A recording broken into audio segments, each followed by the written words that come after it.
No. Come on, where is it? Dave, it's your Idaho Central app here. Any chance you're missing a debit card? Let's get that taken care of for you. With ICCU's card control, you can turn any card off with the tap of your finger. You got it. And back on again. Out, out, out, out. The closest Idaho Central Credit Union branch is in your pocket. It's the fall kickoff sale at Lithia Ford of Boise. We're going all the way so you can score more for your trade-in and trade up to a new Ford truck or SUV today. Visit Lithia Ford of Boise, where Ford begins in Idaho.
This is Bronco Nation News Live. The best interviews, the most informed opinions, the latest breaking news, all from the top Boise State insiders. Bronco Nation News Live from BroncoNationNews.com is presented by RowPaint.com, the official paint and coatings company of Boise State Athletics. All Bronco Nation news broadcasts come from the Western Collective Studios. Head down to Western Collective's locations in Garden City or downtown Boise to try some of their delicious beers, including the Horseshoe Golden Ale, the first beer to support an NIL collective. Now, here's four-time NSMA Idaho Sports Writer of the Year, BJ Rains, with another edition of Bronco Nation News Live. Good morning, Boise State fans. Happy Monday. Welcome on into Bronco Nation News Live here at BroncoNationNews.com. We've got 45 minutes to talk about the net rankings being released in basketball today, Mike Prater. Nice. Can't wait for that. I couldn't even get a chuckle out of Mike Prater on a Monday morning. No, we have a ton of big stuff to get to today. It's UNLV week, Mountain West Championship game, and if we're calling it one of the biggest games in the history of this program, this is one of the biggest weeks in the history of this football program as we count down the days till Friday, 6 o'clock kickoff. Boise State, UNLV, the winner goes to the college football playoff, and so many different angles, layers to discuss. You got the Ashton Jeanty Heisman, campaign gets one final push on Friday night. You got there's just so many layers to this. The rankings coming out tomorrow. How high can Boise State get if they get past? Can they somehow get to the 8 line and get a home game? All kinds of probably unrealistic, but at least possible scenarios out there with teams winning and losing and what's going to happen tomorrow night. And as I said, we got Mike Prater with us on a Monday to help break it down. KTIK, The Ticket, hosts 3 to 6, writes some columns for BNN. You know him, you love him, Mike Prater. Happy Monday, sir. What's going on, BJ? It is a big weekend. You wake up on Monday and you kind of feel it. If something happening on Friday, you feel it on Monday. And I know it's kind of a crazy, gloomy, foggy, misty kind of day out there, but there's a lot of bright sunshine flowing on Boise State football right now. And these next 5 days, actually these next 7 days, because I know it all leads up to what could be a big day on Sunday for this football program. Let's get after it. I can't wait for this week. Someone asking about the press conferences. They are the normal time today at noon. So noon today will be the normal time for Spencer Danielson, Dirk Cutter, Eric Chenander. It's pretty much business as usual for Boise State in terms of what it would be for a Friday game. We'll stream that press conference live on Bronco Nation News YouTube channel at noon. We'll have player interviews tomorrow, assistant coach interviews on Wednesday, a special 3 o'clock press conference on Thursday with Barry Odom and Spencer Danielson and the commissioner of the Mountain West, Gloria Navarez, and some players and pictures with the trophy and all that stuff. And then Friday night at 6 o'clock or 6:04, we'll get it on the Blue and hyperbole, prisoner of the moment, whatever. I think it's easy. I don't think there's even debate, Mike Prater, in terms of biggest game on the Blue. I personally think you can make a strong argument it's the biggest game ever for Boise State. I know people want to point to that first Fiesta Bowl. I just don't know at the time if you knew what that first Fiesta Bowl was going to do for the next 2 decades of the program. Certainly looking back at it, biggest win. Yeah, you could probably say that was certainly probably the biggest win. But going into the game, what it means, probably a bye, getting to the final 8 of the tournament, the $7-8 million that would come with that. Your whole goal is to win a national championship, and you'd be in the field of 12 and likely in the field of 8 if you win on Friday nights. I know the Fiesta Bowl was a huge win, but that was just I hate to say it, but a bowl game. It meant nothing other than that's not the right way to phrase it. It meant a ton, obviously, but in terms of what it meant after that game, in terms of being alive for a national championship, it wasn't it. So I'm not going to say people are wrong. Let's say the first Fiesta Bowl. I definitely don't think the second or third Fiesta Bowl is bigger than this. If you want to go first Fiesta Bowl, I'll take that. But I think it's, if not that one, it's top 2 or 3 games ever. And you could go further, Mike Prater. The state of Idaho bigger than me. I don't know if Idaho State, any other College of Idaho, any other game or team in this state has had a game as big and with implications on Friday. I think you could go a step further and say this is the biggest game to ever be played in the history of the state of Idaho. Yeah, and you're not wrong. And we could sit here and fight over words and everything, but 100% accurate in terms of what you said. In order to clean it up, because there are people that bring up that Fiesta Bowl as they should. They should never forget that, and that should always be the standard. But for me, it's about the biggest opportunity. And so I've stopped using the biggest game. It's the biggest opportunity, because there was opportunities here. I mean, against TCU on the Blue, with a chance to go play in some big-time bowl games. That didn't work out for Boise State. Obviously, with opportunities in Nevada with Rose Bowls on the line. That was a massive opportunity for Boise State to go to a Rose Bowl. Are you kidding me?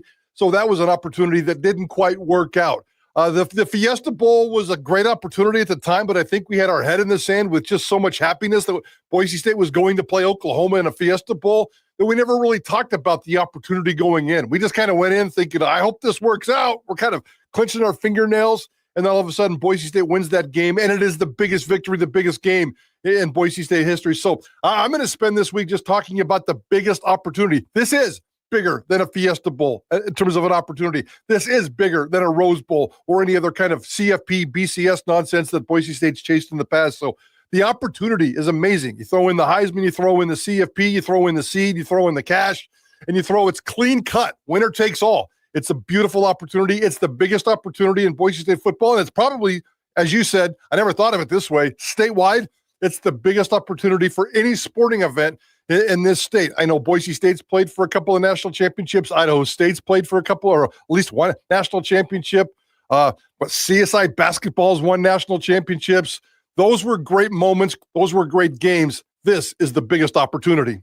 Yeah, I wonder about like games actually played in the state of Idaho, though, too. If this would be the biggest single game importance, however you want to phrase it, that was played on the soil within the state limits. I mean, yeah, you could play national championships in other states, whatever, but I just wonder for in the state of Idaho, and let's be honest, it's not like it has a huge, rich tradition of 100 years of big time sports being played here, but we like to twist words and things and do whatever we can. It's a monumental game. We'll get into it. I do want to go ahead and screenshot this, folks, if you want to. It doesn't happen very often. Trailblazer saying you're 100% correct, BJ. So just wanted to make sure I got that. Out there. If I could get one of those, it'd make my day. Come on, man. Come on.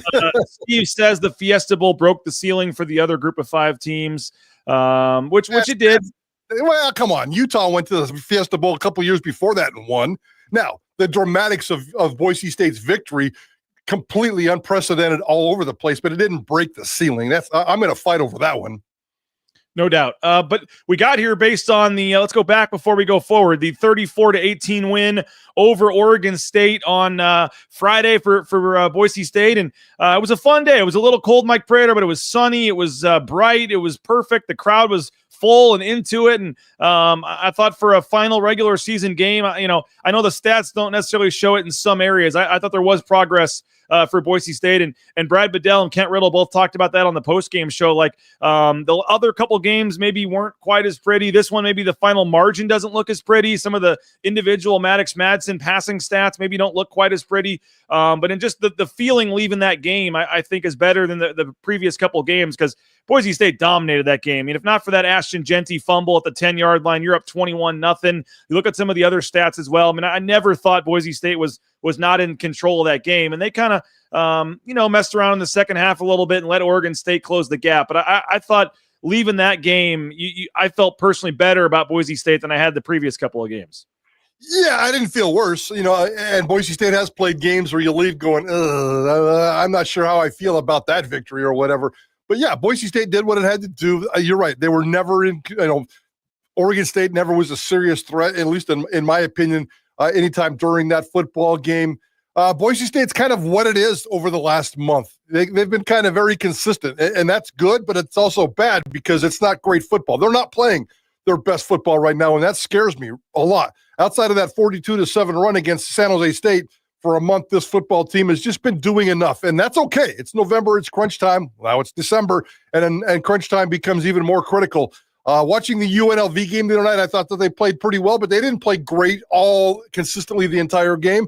They were kind of up and down, but they certainly looked scary in that football game, and I think this is going to be a wonderful matchup. Boise State's probably going to have to play. And, even going back to that game in Vegas, when we were all there in that game in Vegas, Boise State didn't look great in that game. They figured out how to way to win it, so maybe they got that DNA, maybe they got that moxie just to win a football game, and maybe they don't have to be pretty.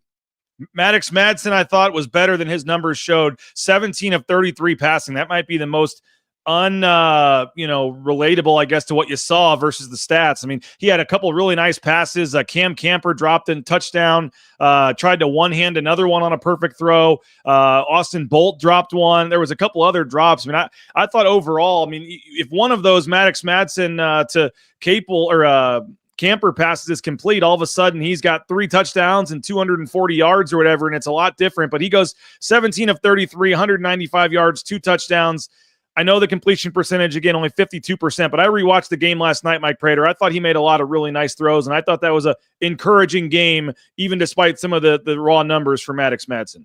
Yeah, and again, it comes back from Maddox Madsen. The key to his game, the part of the game that people don't really ignore is the cleanness. Again, no sacks?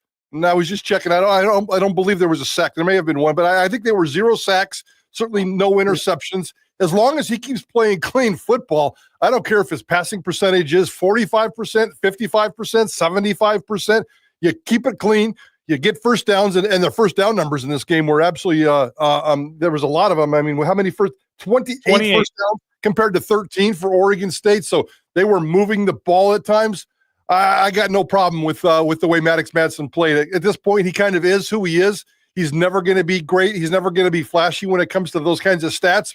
But as long as you're clean, baby, I just need a clean football game, and that's what he did again on Friday night.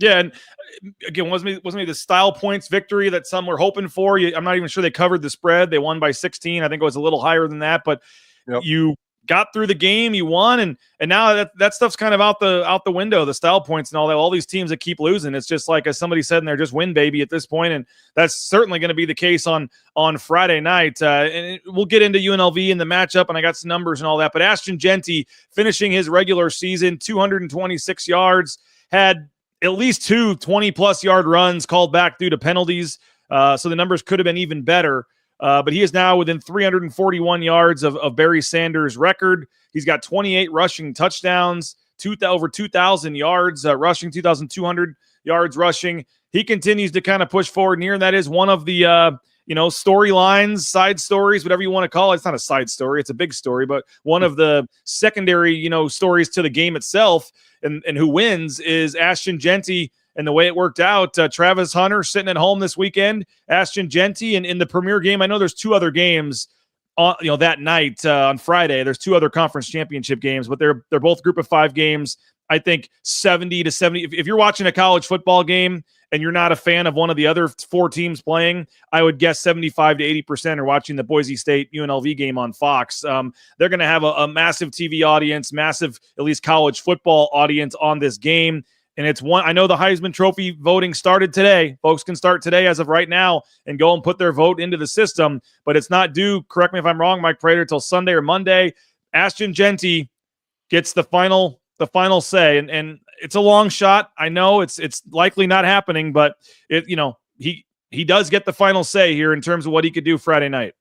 Yeah, he does. And I wouldn't want to be, the competition if I'm Ashton Jeanty out there with one final say. And as part of the BNN column I wrote over the weekend talking about the Barry Sanders record and what kind of a statement that would make. Yeah, the Tulane Army game on ABC is going to be a decent one for viewers, but Ashton Jeanty's probably going to get the biggest amount of numbers, the biggest eyeballs in terms of the Fox appearance on Friday night. And if he can go out there and get 341 yards in a championship game, that's going to be a massive statement. Now, I think that's a little bit unrealistic, but anything's possible with Ashton Jeanty. I wrote Friday night that I thought the Heisman Trophy race was over. I was just predicting the fact that Travis Hunter's got such a big advantage right now that it's almost going to be impossible. But there is a puncher's chance for Ashton Jeanty. Now, he had his worst performance against UNLV, not so much in yards, but only 3.9 yards per carry. That was the first game he showed up a little banged up. We all saw him pregame with a little wrap on his left wrist. And then after the first drive, after the first series, he goes into the tent and he comes out with that big giant brace on his left arm that has been hampering for the last month. But he still managed about 3.94 yards per carry and had a decent game, 125, 6-7 yards. So, you know what? Again, UNLV is going to come after him. Jackson Woodard's going to come after him. They're going to target him and try to stop him. And it's going to be very, very, very difficult for him to get 341 yards. But can you imagine if he did that, what kind of statement that would make? That would be one of the greatest performances in the history of college football if he ran for 341 on Friday night on national television in a championship game and put himself back into the Heisman race. 341 would be insane. I'd take 200 again in this game. But yeah, if he got to 341, that might be enough. That might be the one way he could do it if you're trying to find one way. And I think we both agree, Mike Prater, that the results are going to be closer than the Vegas odds are. Yes. Travis Hunter, and we both get chastised when we say it's over. I'm not necessarily saying it should be over. I'm just saying it is. Unfortunately, with the social media love and everything else, the gambling odds, it's just Travis Hunter looks like he's going to win the Heisman Trophy. I'm not saying he should. I'm not saying I would vote for him if I had a vote. I'm not. The words get kind of twisted a little bit. I was getting Johnny put out some tweet, and I was just after my appearance on your guys' show on Friday, and I was just getting blasted. It's just the reality of the situation. It looks like there's not enough. It's just the way it is. But if he were to go rush for break Barry Sanders' record on national TV, that would certainly be big. And it's pretty cool that the Big Noon Kickoff crew is coming to Boise. This is the only, we wanted them to come earlier in the season for the Nevada game. And obviously this isn't the same as the 2-hour morning show, but in a way it's better. You're not competing with College Game Day for an hour. It's just a 1-hour love fest of everybody wanting to watch at 7 p.m. Eastern to get ready for this game. And somebody's asking where they'll be set up. They will be on the blue. They're not going to be in front of the stadium since it's only an hour before kickoff. And my understanding is they'll be set up in the corner by the Hall of Fame. There's the most area there. So then they'll be shooting back to the field, to the foothills, that way. But they'll be in the corner by the Hall of Fame. They'll be on live from 5 until 6. So pretty a nice little wrinkle to this. And kudos to Fox.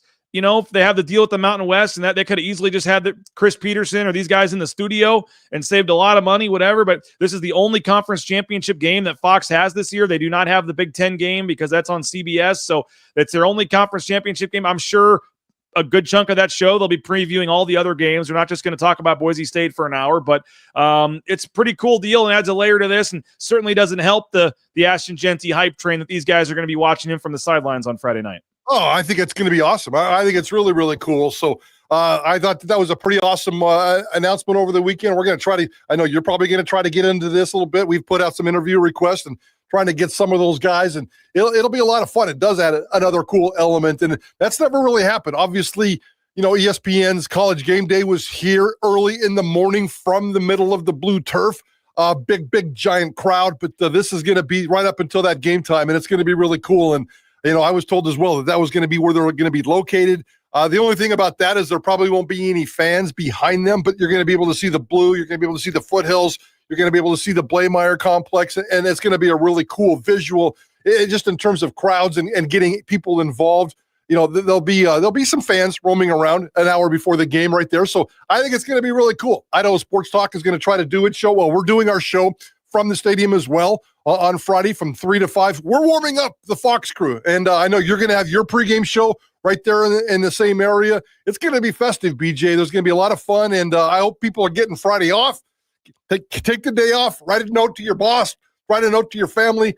You should wake up in the morning, and Friday should be a celebration of college football. The things that are happening on Friday have never happened before in Boise, Idaho. This is going to be one special day.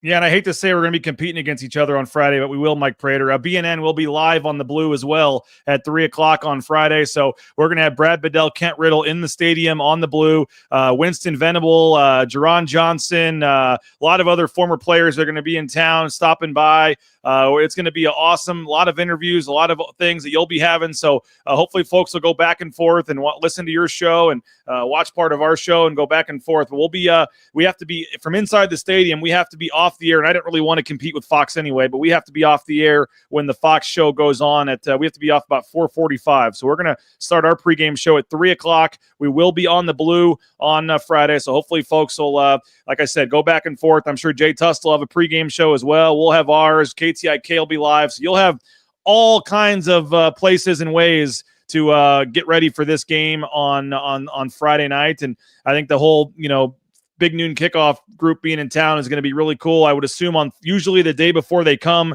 there's all kinds of media opportunities with them as they're setting their stage up on Thursday and stuff. We have the press conference Thursday as well, Mike Prater. So all week, it's just going to be and I am.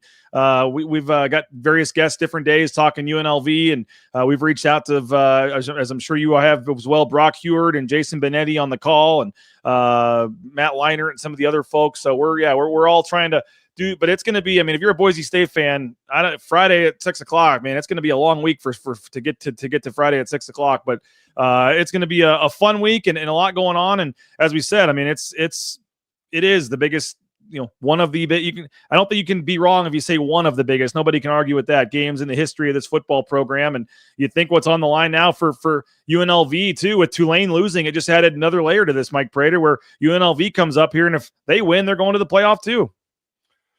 That's crazy talk. The way it's shaking out. So I love this college football playoff format. It's really, really cool. It was awesome over the weekend with so many CFP implications and so many things on the line. And what a great weekend of college football. 3 games on Friday night coming up, and then a whole big day on Saturday, including, the Boise State, Washington State game on this Saturday. So what a wonderful celebration of college sports over these next couple of days.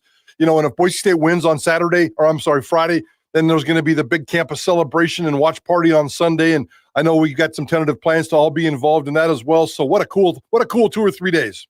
Yes, no doubt. And we, yes, that is tentatively the plan. If Boise State were to find a way to win on Friday night, that we would do something live with you, me, and Johnny, hopefully right after the selection comes out on Sunday. So we got a lot of live shows, a lot of things going on, and it's gonna be one of those weeks, Prater, that just seems like it creeps by. At least it's a Friday game, not a Saturday game. One less day to have to wait. But I do want to thank a couple of our sponsors real quick. Western Collective, our studio sponsor. Make sure you pick up a Horseshoe Golden Ale or an Orange Chaos Seltzer. They're available at Albertson Stadium on Friday night. Extra Mile Arena tomorrow night. We got Boise State hoops tomorrow night against Utah Tech. That'll be you can check that out as well. Golden Ale, the Orange Chaos Seltzer, available at Albertson Stadium, and a portion of the proceeds go to benefit the Horseshoe Collective, helping the student athletes at Boise State. So make sure you check them out. Our title sponsor, RoePaint.com. I think Andy Rowe is going to join us a little later. ROEPaint.com. Check them out. Andy Rowe, RoePaint.com, our title sponsor. All those concrete coatings, interior, exterior painting. Perfect time to schedule for the winter or spring. Check them out at RoePaint.com. Idaho Central Credit Union, ICCU.com. There's a branch pretty much on every corner, with the easiest, that mobile eBranch online banking right there in your smartphone. Check them out, Idaho Central Credit Union, again online, ICCU.com. Matt Bauscher, Bauscher Real Estate, he is now part of the Boise State home team. He's stepping up his investment even more. If you're liking what you're seeing from Javen Buchanan, 28 points, 24 points the last 2 games down there in the tournament, you can thank Matt Boucher and Travis Hawks and some of these boosters that ponied up the NIL money to get Javen Buchanan and Dylan Anderson here. So they won't take credit for it, but they should. Matt Boucher, Boucher Real Estate. Check them out. The number 1 ranked realtor in the Treasure Valley is Matt Boucher and Boucher Real Estate. And again, online, BoucherRealEstate.com. Ridley's Family Markets, shop Ridley's.com. Check them out. Locations across the Treasure Valley, across the state of Idaho, across the surrounding states. You can get up to 40% off using that Skip app. ShopRidleys.com. You can find a location near you. And again, we appreciate one of our many sponsors here, Ridley's Family Markets and ShopRidleys.com. Mike Prater, you wrote a tremendous column in the BroncoNationNews.com site. It'll be going out in the daily email for subscribers here shortly on Spencer Danielson and the turnaround that he has done since taking over this job. Ironically enough, the dates line up where he was named the head coach on December 3rd last year, and December 3rd tomorrow, Mike Prater, I would expect him to be named the Mountain West Coach of the Year. I think Barry Odom is going to get some love, maybe a random vote for a Jay Norvell, what they did this year, but I think it'd be a pretty big upset if Spencer Danielson is not the Mountain West Coach of the Year, which, believe it or not, Brian Harsin never won Mountain West Coach of the Year, and Andy Avalos won it once. So this will only be the second Mountain West Coach of the Year award in the history of the Mountain West for Boise State if he were to win it. But the dates would line up exactly the year to the day that he was named the permanent head coach. He could be named the Mountain West Coach of the Year. And I know you went back, way further than that, looking at just the rise and the breaks and things going back, to the 90s. And you've counted it 385 days, obviously, since the whole stuff went down with Andy Avalos and him being named interim coach and what he has done and just the feeling around this program. And he's 14-2 as the head coach. And as I said, likely to win Mountain West Coach of the Year. And people want to say, oh, it's Ashton Jeanty and all this. Well, Ashton Jeanty wouldn't be here if Spencer Danielson wasn't here. So I think certainly the players deserve a lot of the credit, but it starts at the top with Spencer Danielson in terms of why this team is where they're at right now. Oh, absolutely. And it's amazing to think. I challenge anybody to find me a more successful 385-day coaching window, especially for a brand new football coach, a first-year football coach. Find me a more successful 385-day period in terms of what's done. There's probably a lot of stories out there that can match what Spencer Danielson has done, but in terms of him taking over from a locker room that was divided, a locker room that was lacking communication, a locker room that was lost because, unfortunately, Andy Avalos just couldn't get the job done. And all of a sudden, Spencer Danielson works on roster retention and immediately starts winning football games and finished last year 3-1, and then goes to work in the offseason to rebuild and then hiring Dirk Cutter. So many different buttons that he's pushed to make this football program successful. And then to put Dirk Cutter and Ashton Jeanty into this beautiful bubble to go off and win football games. His mandate to Dirk Cutter, we're a run-first football team. We have Ashton Jeanty take advantage of that, and that's exactly what's happened. I think the coaching, the X's and O's, the commitment to this community, the vibe, everything. He's checked 10 out of 10 boxes in terms of success. It's been one of the most, if not most successful, 385-day coaching runs in the history of college football. He's got a big game to complete the deal, and if he can complete the deal on Friday and then get to the CFP, get Ashton Jeanty to New York, which is going to happen. He's going to be in New York. That's going to happen. And it doesn't matter if he wins the Heisman Trophy or not. The fact that Spencer Danielson has put this football team and certain individuals in a position to do what they've done has been spectacular, and he deserves all the praise. He should win that award tomorrow by a landslide. Anybody that's not voting for Spencer Danielson as Coach of the Year, and I don't know who votes for it. I don't know if it's media or fellow coaches. If it's not unanimous, that's ridiculous. I voted. I was one of the panelists this year that got to vote, so he had my vote for sure. The thing that I think is cool, too, for Boise State fans, Mike Prater, at least in the near future, is you don't have to worry about Spencer Danielson leaving. I'm not saying he's never going to leave. Obviously, he doesn't have the ties here that some of the other coaches have had in terms of being a former player here and things like that, but it almost seems like he's more tied to this university than in his 8 years here and what they gave him and the rise from GA and everything he says. And sure, if somebody offered him $10 million and he's making one here or whatever, money talks at some point, but I really get the sense like he would love to build this thing and be here long term. And I don't think, at least in the near future, that should be something Boise State fans have to worry about. 100% agree. 100% agree. Now he's going to have to go out, not to get too far ahead of ourselves. He's going to have to go out and do it next year without Ashton Jeanty and Dirk Cutter. And I think next year is going to be so much different, and it's going to be a monster prove-it year for Spencer Danielson. But I agree with you. I kind of gotten myself in trouble by thinking Brian Harsin was going to stick around for a long time at Boise State, and he chased money, and it didn't work out for him. I'm sure Spencer Danielson is aware of that and knows that. He's going to be a lot more picky, but I think he is more suited for this community, more suited for this program, more suited for Jeremiah Dickey. And I think that Spencer Danielson is here for the long haul, no doubt about it. And on the flip side, Barry Odom's getting his name thrown around for West Virginia, for Purdue, for some of these openings out there. That's going to be a story. I don't know if he's, behind the scenes negotiating or talking to them, or if that's going to be a distraction or what. But Barry Odom, I think a lot of people think probably won't be back at UNLV next year. We thought that last year, and he came back. But ultimately, Barry Odom's going to leave. And if he left, I would suspect he's going to leave after this year. This could be, his last game, or a Friday. I suppose he could stick around for a bowl game if he wins. He's certainly going to try to go off on a CFP run. But Barry Odom's days at UNLV, again, I was shocked that he stuck around this year for this season. So we love Barry Odom. He's become kind of a friend of the show, and I think that dude has brought so much to that program. He's brought so much to this conference, and he's been so much fun, and I love the way he coaches, and I love the way he builds these football teams. I'm a big fan, and that's going to be a sad day when he leaves the Mountain West Conference. Yeah, he deserves, like I said, if Spencer Danielson's the runaway, then Barry Odom should be the runaway second. I mean, with what he has done this year, backing up last year, a lot of people thought it's just not sustainable. It was a one-year type of thing. And to back it up with 10 wins and to have their 2 losses be, in overtime to Syracuse and then a close loss to Boise State. I mean, Barry Odom has UNLV 1 win away from the college football playoff. It's pretty crazy. Especially with the quarterback nonsense. I mean, he created the biggest headline of the entire football season when Sluka left, and that was the story of the season for a week. And all of a sudden his starting quarterback bails, and you wonder what's going on. And then here comes the backup, and how's that going to be treated in the locker room, and what's going to be the collateral damage with something like that. Barry Odom just didn't even flinch, man. He just went back to work and got this football team back on track, and they're playing great football right now. This is probably a topic for the offseason, but it just kind of got me thinking. I mean, you mentioned Spencer Danielson, his salary, just all the investments they made to the assistant coaches. Like, what do you see? I mean, the North End Zone project will be a big part of this, kicking off in January, but and maybe we just get a short thought now and keep this discussion going in the offseason. But how does Boise State capitalize off this season? What can they do moving forward here in the immediate future in terms of budget, full-time positions? I have no idea. I'm just, brainstorming here, but we've talked forever about if Boise State, could have capitalized better off some of those first and second Fiesta Bowls, if Jeremiah Dickey were here a decade ago, where they would be. I know it's one season, it's one thing, but with what you have and the momentum you have here with what Ashton did and this team, and where they're at, and maybe, again, got to win Friday, and maybe this all changes if they lose Friday, but it would seem like whether it's, if you want to just keep pushing that envelope, keep pushing it forward, infuse some more cash in this thing, and continue to raise the coach's salary pool on the assistants and do what you can here. But it would seem like that the time is ripe here if Boise State can continue to invest in this to keep this train rolling.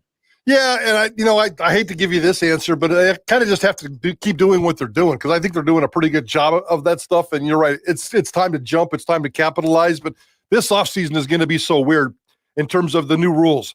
NIL is going away, guys, and the word revenue sharing is going to replace NIL, and they're going to be mixed, and it's going to be weird. Roster caps are coming. So you have to start paying players now. You have to start sharing your revenue with players internally within the athletic department moving forward. And that could be anywhere from, $2 to $22 million, depending on what the athletic department. Roster caps are coming up. Walk-ons are going away.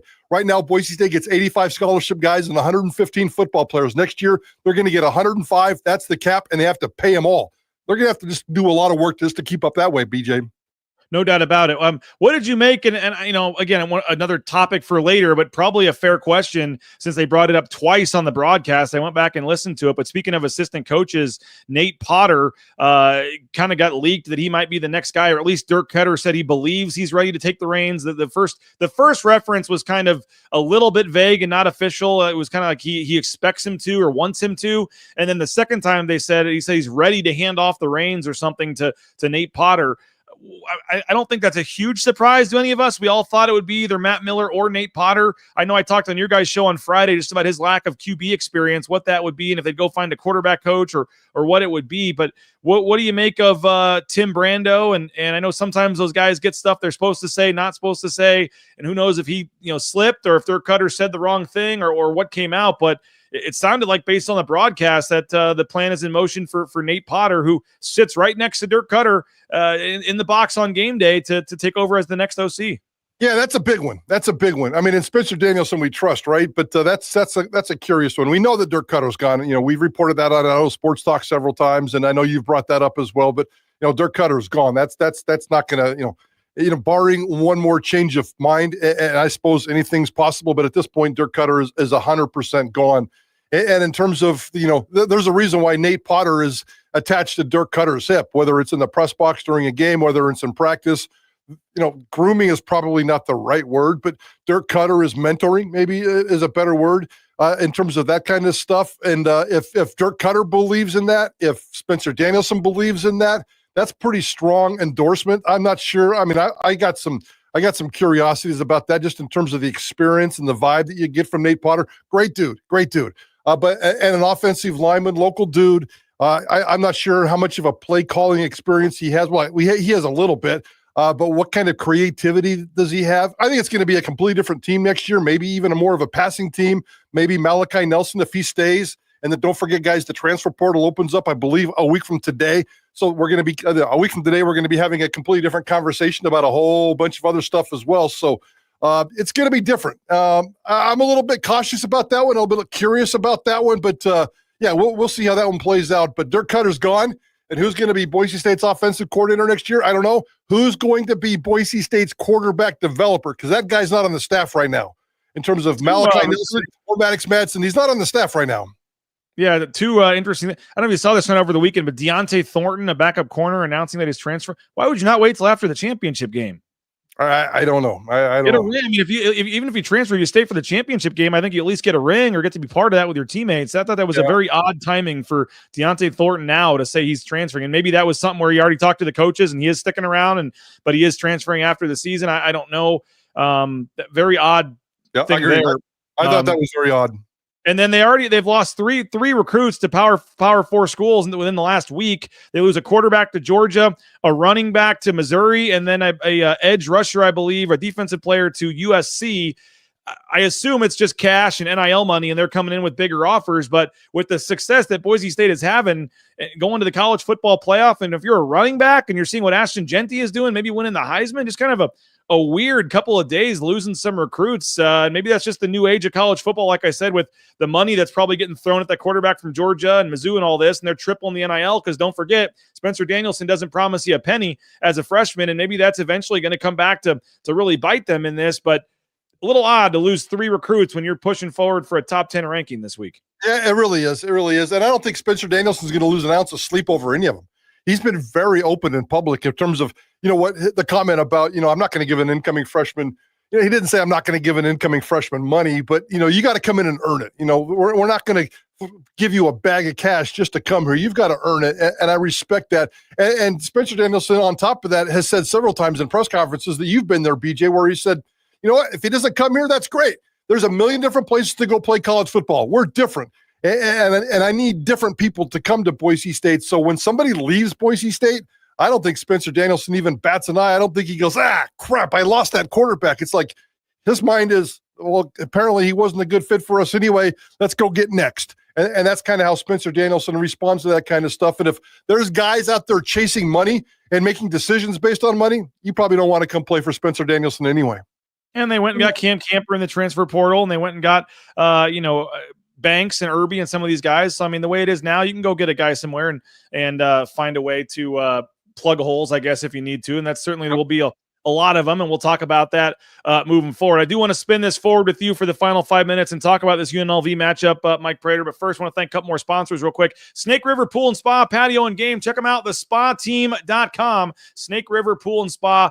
locations in Twin Falls, Boise, Meridian, Nampa. Been around since 1978. They're part of the Boise State home team. Check them out online, Snake River Pool and Spa. Our friends at Lithia Ford of Boise finished up their 72-hour sale at 6 o'clock last night. Hope you took advantage of that, but they still got some great deals and specials going on. And as that weather gets colder and that gets icy and snowy, make sure you have an all-wheel drive vehicle from Lithia Ford Boise. You can go online, lithiafordboise.com, view all their various vehicles, whether it's the F-150, all the great options they have. Then you go in, test drive a couple. You've already done your research, and you're on your way in no time. So check them out online. Support one of the biggest supporters of Boise State athletics, Lithia Ford of Boise, and Bronco Nation News at Lithia Ford of Boise. Taco Bell, they're a huge supporter of ours as well. TacoBellWorks.com, they are hiring. So if you're looking for a job, they have a little table with all the paperwork and stuff right when you walk in any locally owned Treasure Valley Taco Bell location. You can get more information online, TacoBellWorks.com. But free food while you work, half your wages the next day after your shift. Great promotional opportunities. So highly recommend the fine folks over there at Taco Bell. And transportation compliance service, transcomservice.com. Check them out, transcomservice.com. If you're looking to get into the trucking industry, highly recommend them. They're a locally owned based company here in the Treasure Valley, helping folks all over the world. So highly recommend transportation compliance service, whether it's a DOT, overweight, all the permits and things you need to get out there towing that first load in no time. Check them out, transcomservice.com. All right, Mike Prater, as you mentioned earlier, unique matchup here with UNLV. Boise State, by the way, 4-3 in the Mountain West title game in history. They've got the wins in 14, 17, 19, and 23. They have lost basically every other odd year. I shouldn't mention this, but 18, 20, and 22 heading in here to 2024. Obviously, UNLV's only second appearance. Did lose 44-20 last year to Boise State, but third year in a row, Mike Prater, in the seventh appearance in the last 8 years for Boise State in the title game. The fifth time in the last 8 years Boise State has hosted this championship game. But how about this? This is the first trip to Boise for UNLV since 2016. And with the way the schedule has worked out, the unbalanced schedule, COVID, all this stuff, UNLV has not been to Boise since 2016. It's only their second trip to Boise in the last 12 seasons, dating back to 2012. You had Boise State during this stretch go to UNLV in 2011, 2015, 2019. They were supposed to go in 2020, but it got canceled because of COVID. Obviously went for the title game last year and then the regular season earlier this year. But Boise State, 8 straight wins against UNLV. Haven't lost, Mike Prater, to UNLV since 1976. They're 5-0 all-time at home against UNLV, 7-0 dating back to 2011 there. So the numbers, other than this one this year, have been pretty much one-sided as well. A lot of blowouts, a lot of Boise State wins over UNLV. The championship pedigree, the history of the two teams, like all the history that really means nothing in this game does point to Boise State. Yeah, and I've been wondering about I didn't realize it had been that long since they had come to Boise, but I did some looking at the last couple of days over the schedule, and they don't play a lot of cold weather games. So last year they played a November game at Air Force. I'm not sure how cold that was. The year before, in November, I think they played at Hawaii and San Diego or something like that. UNLV hasn't played in a cold weather outdoor environment in 2, 3, 4, 5 years, and maybe even longer. I'll come up with better stats on that moving forward. I'm not going to say that that's going to be the difference in one football game, and it's going to be cold. I don't think it's going to be miserable on Friday night. It's going to be in the 30s when the game starts. It's going to be in the 20s when the game finishes. I don't think there's going to be any crazy snow or any kind of stuff like that. We'll see how it shakes out with the weather coming in, but UNLV playing in a cold environment, they're not that good, or they certainly don't have a lot of experience playing in a cold environment, especially under Barry Odom. So Malik Williams, he doesn't scare me as a passer, but he's still one of the great runners in this entire conference behind Ashton Jeanty as a quarterback. So Malik Williams is good. Jackson Woodard is going to be scary. They're going to come loaded with that specific defense that they used to stop Ashton Jeanty in that first game at Allegiant Stadium. That worked. That really, really worked, guys. Can they do that again? And can Boise State counter and do something better? Or will UNLV come with something different in terms of their defensive scheme? That's going to be a fantastic chess game to watch Friday night. They also have not played in very hostile environments on the road this year. They played at, San Jose, I think Hawaii. The one they played in was Oregon State. That was a sellout or close to it, but it's only about 35,000 in the new Oregon State Stadium. And that was a late night game. But this will probably be by far, Mike Prater, the most hostile, first kind of just super loud, hostile road environment they've played in all season as well. And it's nearing a sellout. This game is almost sold out already. There weren't very many tickets online when I went and looked, and I checked with somebody at Boise State, and they said, no, what you see, we're not holding any back. What you see is what's left. This game is almost a sellout. There's a chance Tuesday or Wednesday that UNLV might return some tickets and some more will pop open. But as of now, this game is trending towards being a sellout and being, in terms of in Boise, a record crowd for a Mountain West championship game. They haven't gotten more than 26,000 for one of these, and they're already, 35, 36,000. So if you're wanting to go to this game, there's literally a couple sets of 2 or 3 or 4 tickets left. Otherwise, you're going to be checking Ticketmaster, StubHub, paying more money for that. But I think that's a factor too, Mike Prater. You mentioned the weather and the cold, but a sold-out crowd, and you know how it is, Mike. Like, there's not a lot of corporate tickets bought for this game. If you're going to this game, you're a diehard fan that's going to be making a lot of noise. I would suspect the atmosphere for what's on the line, everything we've talked about the last 45 minutes, this could be an all-time atmosphere at Albertson Stadium, and I think that works in Boise State's favor as well. Yeah, and it's definitely going to work because I'm not going to be worried about a sellout. And if it does sell out, I don't care. If it doesn't sell out, I don't care. I do know that there's not going to be 10,000 empty seats in that stadium like there has been for past Mountain West Championship games, and that's always kind of been a big bugger around here in terms of, you got to rally. I understand how difficult it is to get people in there for a championship game and these kinds of conditions, the weather, but this one is different, and there's going to be, whether it's 34, 35, whether the students get their whole 5,000, I don't know, but if they come up 1,000 short for whatever reason, or there's some pockets in the corners for whatever reason, I don't care.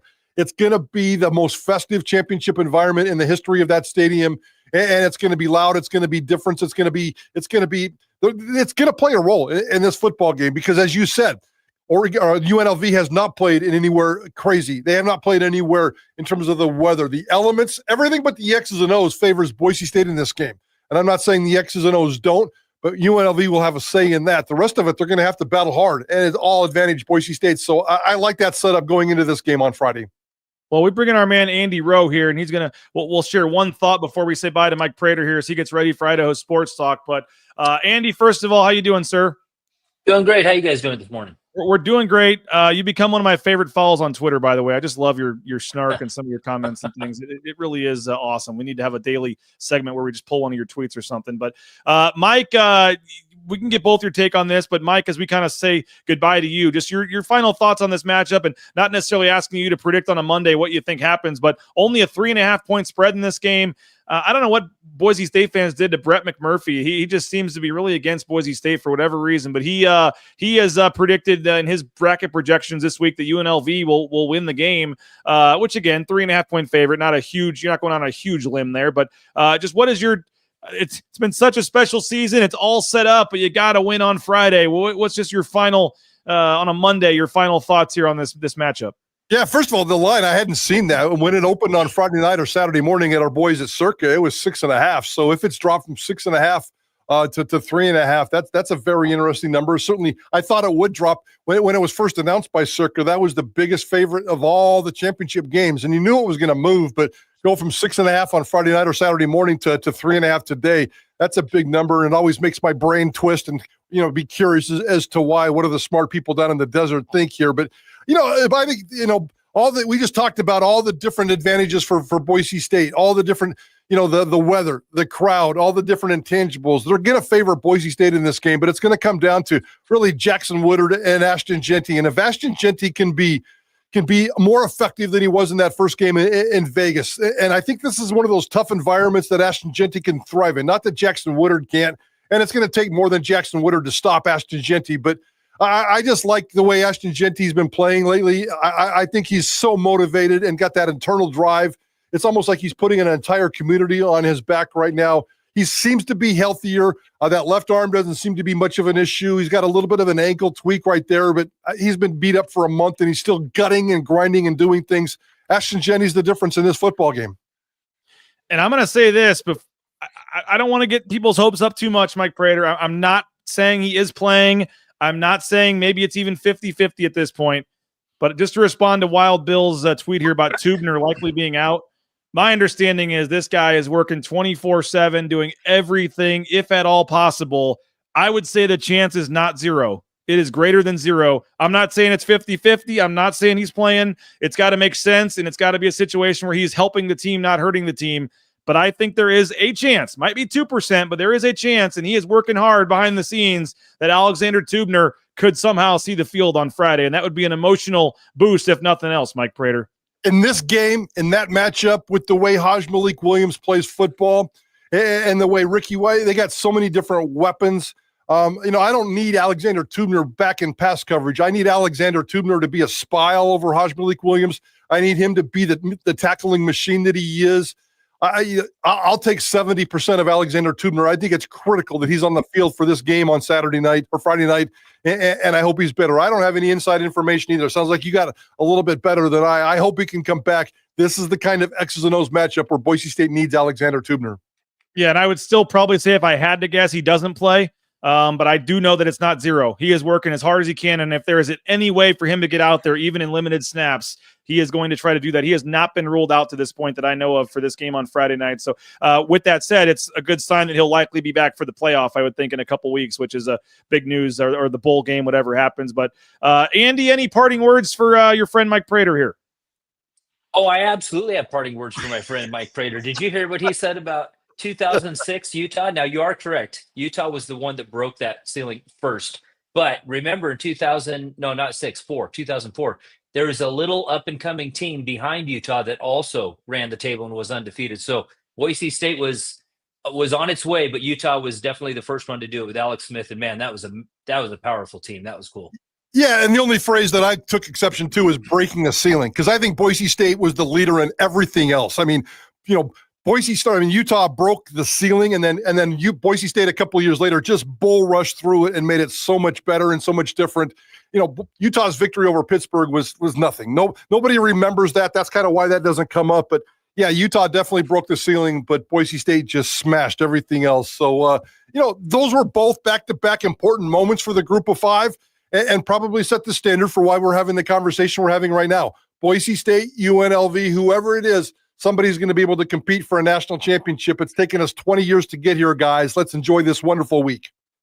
Prater, what do we got on Idaho Sports Talk today?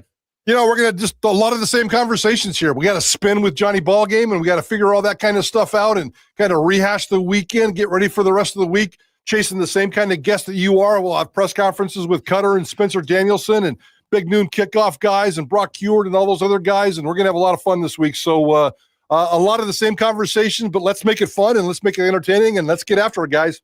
Well, we appreciate it, Mike. We'll be listening 3 to 6 today, and we'll see you down at the press conference shortly, sir. See you guys. Have a good Friday, or have a good Monday. Good luck on Friday, Andy. See you, Prater. There he is, Mike Prater, and we have our title sponsor here, Andy Rowe, joining us as he does most Mondays here. You're in the office there. You're not traveling this week. You're in your office there, Andy Rowe. Not traveling. December's a busy time for us, wrapping up the year. A lot of football still going on. So, yeah, happy to be here in Boise and ready for Friday. Where are you at in terms of, and again, roepaint.com. Check them out, guys. You see the logo in the corner of the screen here. They do tremendous work, all your painting needs, and we'll be telling you about them as we do every day, roepaint.com. But check them out, support the sponsors, folks. And you got to, if you want to keep getting great sports takes from Andy Rowe, you got to support the sponsors here to make them want to re-up for another year here when we meet pretty soon. But you mentioned, just knowing this state, Andy, and knowing the history here and all this, like, I've been saying it's maybe the biggest game in the history of Boise State football. People want to argue with me on the first Fiesta Bowl. That's fine. I get it. I still think that's a little bit of revisionist history because you didn't know what would happen the next 2 decades after you won that game or if you won that game.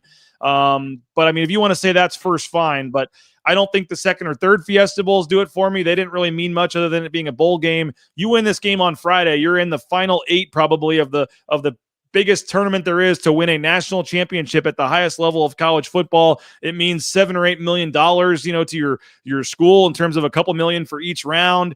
I think for me, you can make a very strong argument. This is the biggest game in the history of Boise State football. It's certainly second or third, and it's probably the biggest home game on the blue, maybe the biggest sporting event of any kind that's been taken place in the state of Idaho in history. Where are you as a longtime Boise State fan? Just the importance of this game, the significance of it, and where it kind of fits in big picture here.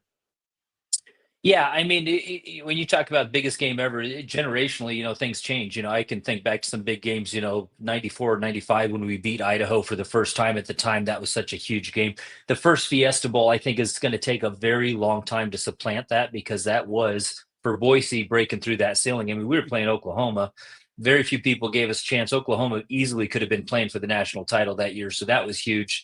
This is big, though, because you've never had access, so the sport has changed, And so you're right. They win Friday night, likely down to one of the 8 teams, and you're getting a first round on a neutral site. I mean, it's massive. It's massive. And I think, the fact that it sold out so quickly is showing that fans are excited about it. I don't think it's a lock by any means. It's going to be a game. We're going to get our money's worth. I'm more encouraged after hearing some of what you said. I pulled up UNLV's schedule after you said that. The only hostile environment that I can see that they've really faced outside of the high school stadium in Hawaii, pun intended there, was Kansas. I don't know what that game was like in Kansas early in the season. I don't know what type of environment, but for the cold weather, what's on the line, that's going to help us a lot. And I think we're going to need every advantage to get through this game. You got to figure those guys are hungry. Yep. And as much as I would love to say that Kansas environment was great, it really wasn't. It was they're playing in a soccer stadium right now as they renovate their stadium. They only had about 20,000 at the game. It was okay, but they're going to come in Friday night and see something they haven't seen in a long time. I mean, again, they haven't even played in Boise in 7-8 years. It's pretty crazy to think about for Didn't that. know that either. Where are you at on the Ashton Jeanty Heisman race here? It's his, man. He should have it. But what should happen and what's going to happen are two different things. So I get it that people are saying it's a long shot. It's going to take a lot, this, that, and the other. Never underestimate the power of, the power of getting a chance to make that statement. It was huge. BYU, if BYU lost that game, I might have become a little bit of a conspiracy theorist about how things are working. But, so they win that game. So Colorado's locked out. He's sitting. Ashton's playing right now. That is an advantage. You got to think about Ashton's opportunity for the trophy, what this means for the team. He didn't have his best outing the last time that he played. I don't think it's over yet. I think the media wants to tell us that it should be Travis, but I think there's a lot of guys. Remember, there are former Heisman voters or Heisman winners that are voting on this. So I know there's the Dion hype train, all that, and Travis is a great player. Nobody's saying that. It's just, it's not the same. It's not even close. And of course, I'm a Boise State fan, but just as a sports fan, what he has accomplished, what he could potentially accomplish. We had family visiting. We took all our family to the Oregon State game, and they were asking what to expect. I said, this could be a close game. We could lose, or it could be a blowout. I don't know what to expect, but I said, here's the one thing. Ashton Jeanty is going to go into the top 10. If he has a good game, top 5 all-time receiving yards. So we're sitting up there and I'm announcing, who he just passed, names like Marcus Allen are coming out, and that, Donnell Pumphrey and one escapes me. Anyway, I mean, you saw it, the name after name that he kept passing. So It's very exciting. Not impossible that he couldn't have. I don't think he's going to get to Barry's record, but I think he could have a 200-yard night. Depends on the holes that get opened up for him. And wouldn't that be something too, to go into the Fiesta Bowl or whatever in 3 weeks, needing 100 and something yards to pass Barry Sanders and throwing that into the mix and all this. The game itself, how you've been very outspoken, and mostly in a joking way, but about the Boise State secondary and some of their struggles this year, going up against Ricky White and some of the receivers and the passing game at times from UNLV. How concerned are you, Boise State's defense for this game against UNLV, and what is just your feeling overall in this game? I'm very concerned about that part of the game. I don't think you can watch this team and not be. That's obviously where we've had a lot. But we also had an explosive run that Oregon State ripped off 2 plays after the fumble. So, I guess what you have to come back to is, who is this team and what have they shown us? What they've shown us is they will bend, they won't break. They will let those explosive plays go, but they don't always end up with touchdowns at them. They're holding them to field goals. So we can't get into a brawl where it's a low-scoring game. Our offense has to be lighting up the scoreboard. And if our offense is lighting up the scoreboard, I think our defense will do the things that they need to do. But I thought it was interesting over the weekend. You had a corner transfer out. Announced he was transferring out before the game even. And then you had JUCO get offered. So that Boise also knows there's issues there that they got to get it resolved. Every team playing us knows that's our soft spot. So it comes down to game planning. What game plan are we going to put in to stop that from happening and make them earn it on the ground? And, our line, that's where our strength is. Can we keep them out of the air, or at least limit what they're able to do to us in the air? Oh, it's going to be fun. I can't wait for Friday night. It's going to be a long week getting to Friday night, but I know you got a lot going on at rowpaint.com, Andy. For folks that are looking for interior, exterior painting projects, I know the winter is a good time to try to sneak in some of those interior projects, but what should folks be, alert for and paying attention to and the services and things that you guys are ready to provide for them at rowpaint.com? One thing I keep hearing that a lot of people don't realize is how much we do in concrete. Of course, we do the one-day coatings, but we do a lot of concrete polishing as well. We do all sorts of different types of concrete coatings. So if you have a business, whether you're commercial, industrial, we've got a solution for just about every concrete surface, no matter what type of activity you're doing over the top of it. So I would say that's probably the one thing that we're working on doing a better job of educating everybody about is when it comes to concrete, we have a fully functioning concrete coatings business within the business. We got guys with, over 4 decades of experience running it. So yeah, we can do anything for you, your business, give us a call. And yeah, that's what we got going this winter.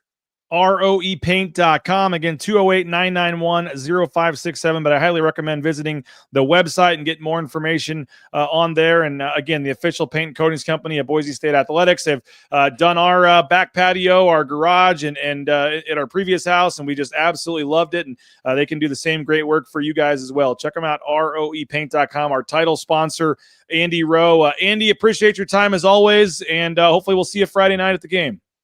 Thanks for the plug. I actually got to use my plug this week. I thought I was going to have to use it to tell everybody to go to the game, but we got a sellout. So we will be there Friday night. Go Broncos. Appreciate it, Andy. Thanks a lot, man. Thanks, BJ.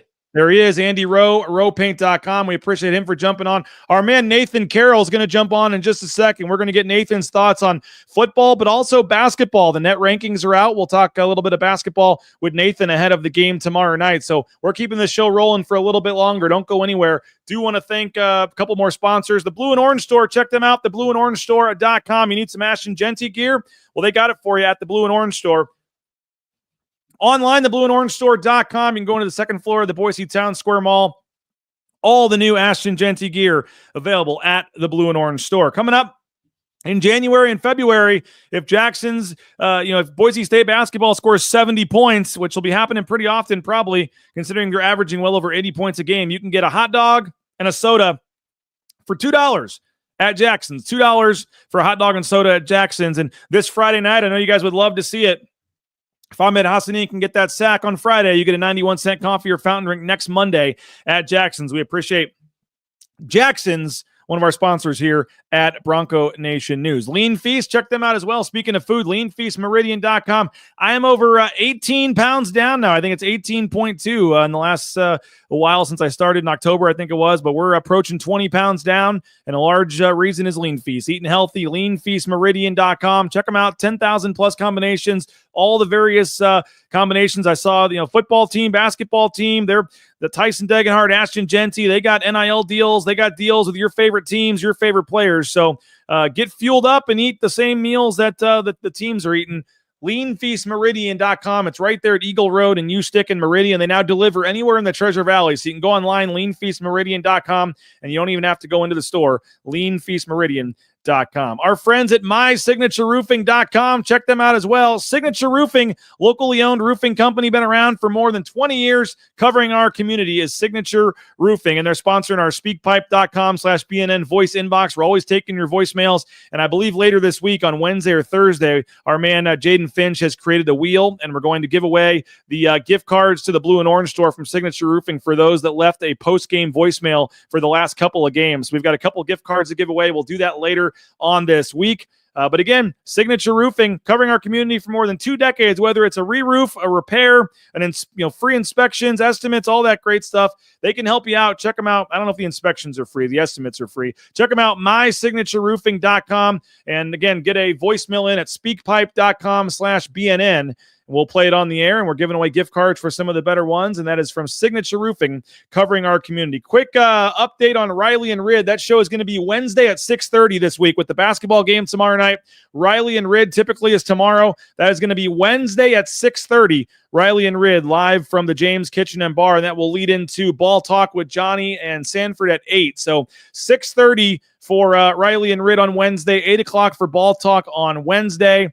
And don't forget, been telling you, but Friday, we are going to be live on the Blue. We don't get to go in there during the regular season with their contractual obligations, but Mountain West Championship game is a whole different deal. So the Bronco Nation News pregame show live from the Blue inside Albertson Stadium Friday at 3 o'clock. We will take you up until the 5 o'clock Fox show. Then you can just switch over and watch that. So Kent Riddle, Brad Bedell on the Blue, some other former players, guests, going to be a ton of fun showing you the warm-ups, the scene on the Blue for the conference championship game on Friday at 3 o'clock. So don't, make your plans, whether you're in the tailgate, whether you're at home, wherever, but work 3 o'clock. Make sure, we'll be telling you about it all week, that you make plans to join us for the pregame show on Friday at 3 o'clock from Bronco Nation News for the Boise State game against UNLV. We bring in our man, Nathan Carroll. He's doing a tremendous job. He just sent me his basketball article. We'll get that posted here shortly as well. Nathan doing a tremendous job with Pro Football Focus. We hired him a couple of weeks ago, if you're not familiar with him, to start writing some couple of stories a week, looking at the numbers and things and analyzing stuff, and just does a tremendous job. Great follow on Twitter at Nathan_26_. And Nathan, always appreciate you jumping on, man. I thought it'd be a good time to kind of recap last week and look ahead to the championship, maybe sneak in a little basketball talk as well. How you doing, man? Doing well, BJ. How you doing? Doing great. Your lighting's much better today, man. You're coachable. Yeah, the kid is awake, so we get to be out of the dungeon and up here in the nice little studio home office at my parents' place. So, well, we appreciate you jumping on, man. We got a lot to discuss with you, but generally, I guess, what takeaways did you have from the Oregon State game? Yeah, big one for me. I'll go two areas on this. First and foremost, I thought Boise State's offensive line had their best game in a long time.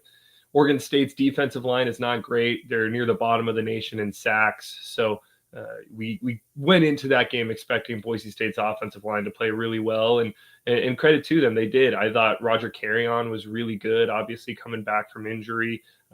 He didn't have a great game against Wyoming. I think had 3 penalties in that game. He played much, much better against Oregon State. Meanwhile, we also saw Mason Randolph back on the Blue for the first time since his injury week 1 against Georgia Southern. He rotated in with Zach Holmes at center. I thought both centers, Zach Holmes and Mason Randolph, had really good games. And then just need to shout out Cage Casey. I mean, this guy's a monster. He's been Boise State's best offensive lineman all season. PFF graded him with a 90 offensive grade against Oregon State. The only other Boise State offensive player to hit a 90 grade all year in a game is Ashton Jeanty. Cage Casey, I don't know if he'll declare for the draft this year, but he is becoming an NFL prospect with what he's doing at left tackle. And then on the defensive side of the ball, Spencer Danielson brought it up in his postgame, but Marion McCoy had probably his best game as a Bronco, maybe going back to the Mountain West Championship game last year.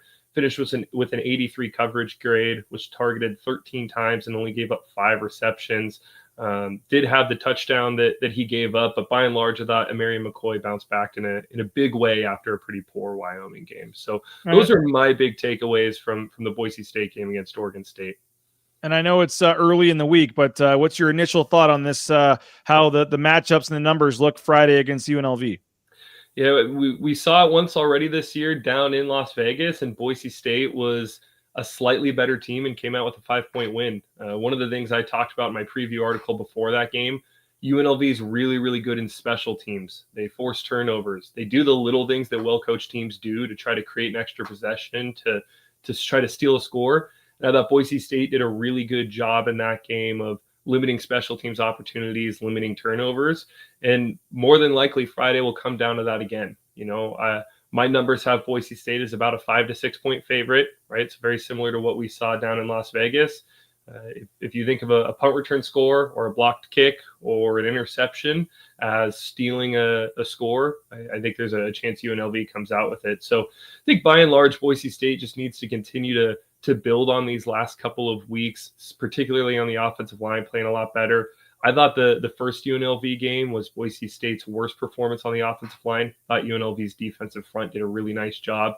Hopefully with Randolph back and Carrion back, Boise State's offensive line can play a lot better. The other area that I think matters a ton is you go back and look at that UNLV game. Andrew Simpson had one of his best games as a Bronco. he's now back and healthy for Boise State. I thought he played really well against Oregon State as well. And Alexander Tubner had a really big game against UNLV. We don't know if he'll be back against UNLV. And if he's not, who can step up and play in Tubner's place, because he was a big part of the win against UNLV the first time. And don't forget about Ashton Jeanty too. I mean, that was the game he got injured in. I think a lot of people are kind of forget. They're all pointing to, and I know it's a big talking point for all the UNLV media this week. Lowest yards per carry, worst game of the season, all this kind of stuff. But that was the game where he got injured in. And even before that game, I remember seeing him on the, in the warmups wearing this big thing on his top of his hand, a little wrist kind of brace, and then gets injured on that hyperextended elbow or whatever it was, and has to go put that brace on, and still got to 128 yards or whatever it was. I know the 3.9 yards per carry weren't great, but I think UNLV is going to see a different Ashton Jeanty in this game too. Yeah, I tend to agree. You could tell when he had that arm injury in the first UNLV game that he slowed down a little bit after that. It's one of those things you might see an elbow injury and think, okay, that shouldn't affect a running back when they're going to be running the ball. But you get injured in one place and it can affect your psyche. It can affect your mentality that you play with. I don't think it was by chance that when Jeanty gets hurt, he has his worst game of the season. I do expect a bit of a bounce back game from Jeanty. And look, I think the Broncos are going to feed Ashton Jeanty again. I would expect 30 or 35 carries in this game, lean on the run game, lean on the play action game. One thing that I will note, this is going to be UNLV's toughest road test this year. UNLV media has already been quick to point out that they're 6-0 on the road. 5 of those 6 wins were against teams with a losing record. Boise State's got one of the best home field advantages in the country, and UNLV has not played a game in an environment like this yet this year. I'm interested to see how UNLV responds playing in a tough road environment. Yeah, no doubt. I mentioned that earlier in the show. I think that's a big time part of this. If it's a sellout raucous crowd on Friday, and UNLV really hasn't come close to playing in anything like that earlier this season. The Houston game only had 20,000, 21,000 at the soccer stadium for the Kansas game. They did have 35,000, which is a sellout, I guess, with their new configuration at Oregon State earlier this season. But I can't imagine just that the crowd will be as amped and as loud and as into it as they will be. And then you throw in the cold weather situation as well if it's a little bit colder. So, yeah, that's certainly going to be an interesting one. I don't have a ton of time because I got to get down to basketball interviews here at 11, but I did want to get a basketball thought from you, Nathan. The net rankings come out. Boise State in a nice spot, 38. I was pleasantly surprised. I know that stuff changes a lot. I mean, if they only win by 5 tomorrow night, they could drop 30 spots. Like, the whole thing is crazy. I remember they were out of the top 100 or 140th or something last year, and then they went and blasted somebody by 40 points, and they jumped 40 spots. Like, this early, it's very volatile. I get it. It's going to change a lot, but I was thinking they might be somewhere in the 100 range basically to start, and for them to start at 38, I thought was some respect at least, and puts them in a decent spot if they can start rolling off some wins. Yeah, pleasantly surprised with Boise State's placement in that as well. They're actually 1 spot ahead of UConn, who's the 2-time defending national champions. So there's a little bit of panic about the 5-2 start with a loss to Boston College. Boise State fans, relax. We're Boise State's in a better spot now than I think some fans are voicing or realizing. But yeah, one thing that's important to note about the net rankings is what's important is less about where you are and more about where your opponents are, because that determines what's a quad 1 game, what's a quad 2 game. Just as important for Boise State being 38th, Utah State was in the top 15, I believe. I know San 14, Diego, yep. St. Mary's came in at number 25. Wrote about that in the coming article that's a big Clemson game. was 18, so that Clemson game, even though it's a home game, that's a quad 1 win right now because Clemson's 18th, so that's big. And San Francisco is 52, so that's a quad 1 loss right now. And Washington State is 87, so I think top 100, that's quad 2 for a neutral site for Washington State as well. And then you mentioned St. Mary's being 25, so the 4. All the quote-unquote 4 top ones, and South Dakota State is 96, so that's a quad 2 win right now over South Dakota State. So the 5 kind of marquee non-conference opponents, at least right now, those are all looking like decent games. Yeah, absolutely, and that's going to be big in building the resume, is those teams being placed where they are. And not only that, with a team like Utah State being as high as they are, assuming that they stay near that high, which you already talked about, it's extremely volatile this early in the season. Most teams have only 7 or 8 games of data. So you throw in another data point, and that's going to be, over 10% of their new resume. But if Utah State can stay a top 20-ish opponent in the net rankings, that not just becomes a quad 1 game, it's a quad 1A game, which is essentially taking quad 1 and taking the top half of those games. That's something that the committee has talked about in past years, is quad 1A opportunities are important.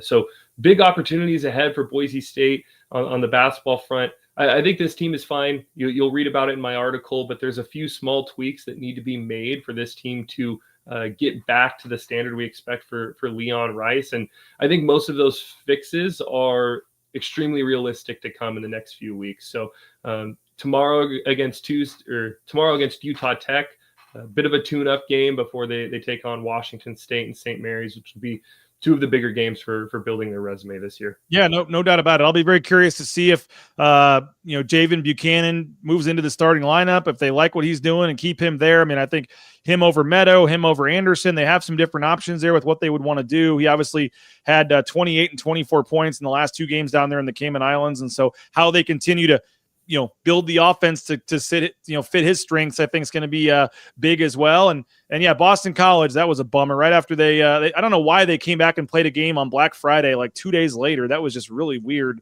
But they hurry back and play Dartmouth, one of the worst teams in the country, and lose. And so that's obviously not looking like a great loss anymore. But tomorrow night, 7:00 should be fun. It kind of helps everybody get one day closer to the football game on Friday. You got a basketball game to worry about tomorrow night. And we'll be, as I said, I'm going to hurry down and get Leon Rice here at 11:00. And then we'll have the football press conference, and looking forward to basketball tomorrow.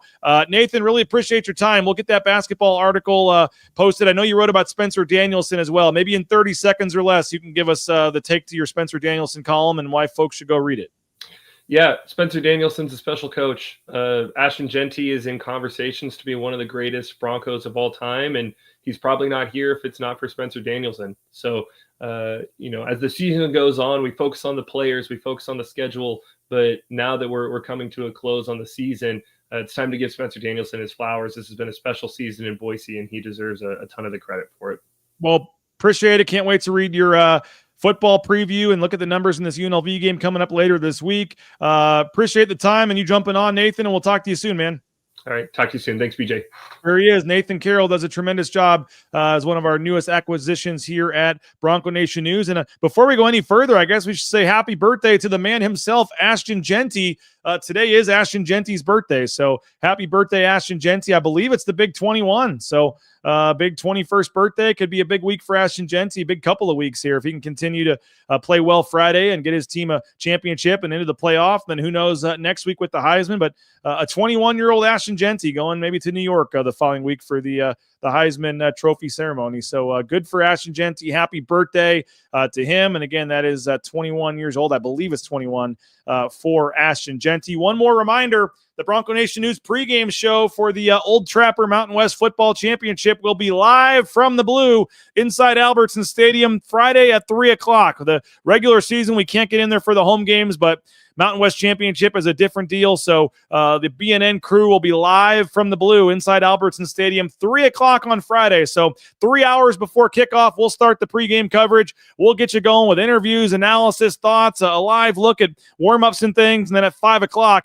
we'll hand it over to the Fox pregame show. The big noon kickoff show will be on the Blue as well, so we don't want to compete with that. We want everybody to get a chance to watch that. So we'll be live like 3 to probably 4:30, 4:45, and we got to be off the air before they take the air at 5. So hopefully you'll make your plans on Friday to join us at 3:00 live from the Blue on YouTube, on Facebook, on X for the Bronco Nation News pregame show as we get you set for the Mountain West Championship game on Friday night, 6:00, Boise State, UNLV, the biggest game, as I'm saying, maybe in the history of the state of Idaho in terms of a game that's been ever been played on Idaho soil. It's a monumental game, millions of dollars at stake, a spot in the college football playoff at stake, and we're going to have coverage all week long here on Bronco Nation News. So going to head down and get some basketball interviews. We're going to have the press conference live at noon. Jaden Finch helping us out, going to get everything set up because I'll be racing over from basketball. But we will have the live Spencer Danielson press conference at noon today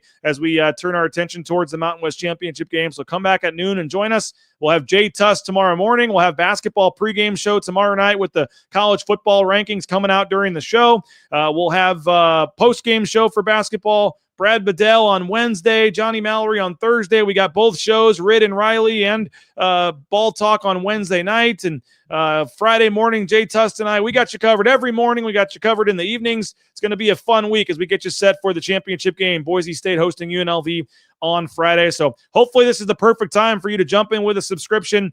BNN 50 deal. You can use that promo code at the bottom of the screen. $50 gets you a 1-year subscription. And we hope all you guys will jump in for that. $20 off the usual rate for your first year.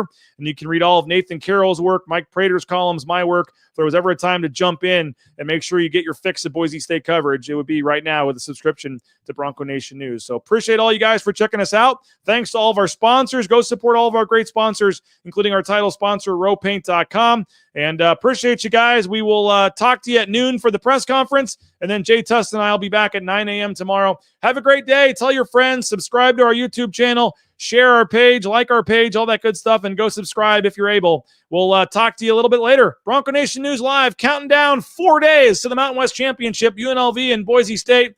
We're your place for nonstop coverage. Online at BroncoNationNews.com and the social media channels of Bronco Nation News. Have a good rest of your day. We'll talk to you soon, everybody.